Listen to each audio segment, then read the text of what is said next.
Hello বন্ধুরা, আজকে কাজের শেষে আমি আর রিঙ্কু মিলে গেছিলাম চাকদায় অনুষ্ঠিত হওয়া ছাত্রলীনী মাঠে খাদ্য মেলা 2025। ভেতরে প্রবেশ করে দেখলাম এখানে ফাংশন হচ্ছে। তো কিছুক্ষণ দাঁড়িয়ে ফাংশন দেখছিলাম, কিন্তু মন তো খাই খাই করছে। তো রিঙ্কুকে টেনে টেনে নিয়ে গেলাম পাওভাজি স্টলে। একটা পাওভাজি নিলাম, দুজনে মিলে খেলাম। তো বেশ ভালোই ছিল। তো আজ প্রথম দিন, লোকজন একটু কমই ছিল কারণ আজকে বৃষ্টি হয়েছে।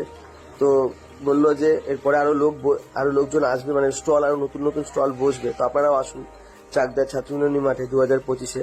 আর একটু বলে রাখি, এখানে মাথা পিছু ঢুকতে গেলে এন্ট্রি ফি 10 টাকা করে লাগছে। আর এটি 7 দিনের জন্য অনুষ্ঠিত হচ্ছে।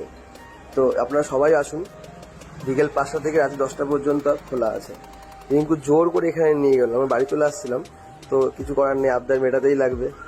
এরপরে আমরা স্পেশাল মথুরা কেক খেলাম। কেক খেয়ে এবার বাড়ি যাওয়ার পালা। তো আমরা আস্তে আস্তে বাড়ির দিকে গেলাম। টাটা, গুড নাইট, দেখা হবে নেক্সট ব্লগে।